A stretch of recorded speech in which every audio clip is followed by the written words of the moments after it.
महाराष्ट्राच्या राजकारणात सध्या एका भेटीनं मोठा भूकंप घडवलाय। विधान परिषदेच्या निवडणुका तोंडावर असताना ही भेट म्हणजे एक फक्त योगायोग होता की यामागे काही मोठी राजकीय खेळी आहे, यावर अनेक जण विचार करतायत। ही भेट म्हणजे दोन कट्टर राजकीय विरोधकांना एकत्र आणण्याचा प्रयत्न आहे का? काय आहे गूढ, जाणून घेऊयात सविस्तर। राज्याच्या राजकारणात सध्या समृद्धी महामार्ग पुन्हा एकदा चर्चेत आलाय। निमित्त ठरली आहे शिंदे गटाचे मंत्री अब्दुल सत्तार आणि ठाकरे गटाचे नेते अंबादास दानवे यांची अनपेक्षित भेट। ही भेट अचानक झाली, अपेक्षेपेक्षा वेगळी होती आणि म्हणूनच तिची चर्चा महाराष्ट्रभर सुरू आहे। खरं तर अब्दुल सत्तारांनी यापूर्वी ठाकरे गटावर अनेकदा जोरदार टीका केली, पण नुकतीच त्यांनी भाजपवर केलेली टीका चर्चेचा विषय ठरतीये। अब्दुल सत्तार म्हणाले की एक प्रकारे भाजपकडून मित्र पक्षाचं मुंडकं उडवण्याचं काम सुरू आहे। आमचा त्या कामाख्या देवीला माहिती आहे, हे भाजप विसरलाय।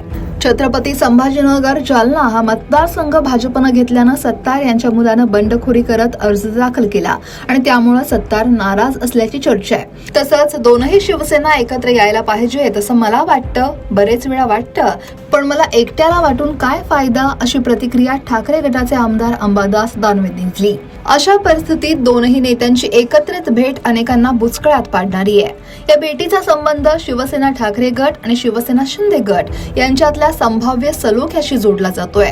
दोनही गट पुन्हा एकत्र येतील का, याबाबतची उत्सुकता अनेक दिवसांपासून आहे।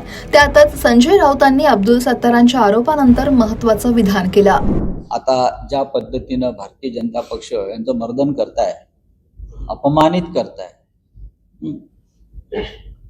जर कोणाला वाटलं की नाही आपल्याकडून चूक झाली, शिवसेनेला नाही शिंदे गटाला, त्यांच्या गटाला असेल, आम्ही योग्य वेळी बाहेर पडलो, मला वाटतं ते गृहस्थ असं म्हणतायत, तुम्ही ज्याचं नाव घेतलं ते, की भाजपा हे स्लो पॉयझनिंग आहे असं मला कोणतरी म्हटलं। आता कळेल त्यांना पॉयझन काय असतं ते। संजय राऊतांचे हे विधान आणि आता दानवे सत्तार यांची भेट पाहता काहीतरी शिस्त आहे का, असा प्रश्न उपस्थित होतोय। महत्वाचं म्हणजे आदल्याच दिवशी अंबादास दानवे आणि अब्दुल सत्तार या दोघांनीही स्वतंत्रपणे बोलताना दोनही शिवसेना वैभवासाठी आणि मराठी माणसाच्या हितासाठी पुन्हा एकत्र आल्या पाहिजेत असं जाहीर वक्तव्य केलं। या विधानाला 24 तास उलटत नाहीत तोवर ही गळाभेट झाल्यानं राजकीय चर्चांना उधाण आलंय। या भेटीनंतर खुद्द अब्दुल सत्तार यांनी आमची भेट झाली असली तरी या भेटीला राजकीय अर्थ लावू नका असं वक्तव्य केलं।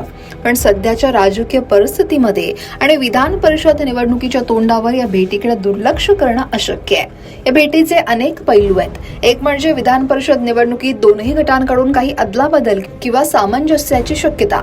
दुसरं म्हणजे राजकीय परिस्थितीचा फायदा घेऊन काही जुळवाजुळव करण्याचा प्रयत्न। आणि तिसरं, अब्दुल सत्तार यांच्या सध्याच्या नाराजीच्या चर्चांमुळे ही भेट झाली का, असे अनेक प्रश्न अनुत्तरित आहेत। पण एक गोष्ट मात्र नक्की, या भेटीनं महाराष्ट्राच्या राजकारणात एक नवा अध्याय सुरू केलाय आणि यावर आता सगळ्यांच्या नजरा खिळल्यात। तुमचं मत काय आहे? दानवे आणि सत्तारांच्या भेटीमागं नेमकं काय कारण असेल? ही भेट दोनही शिवसेनेसाठी एका नव्या समीकरणाची सुरुवात आहे का? कमेंट नक्की करा आणि लोकमत सबस्क्राईब करायला विसरू नका।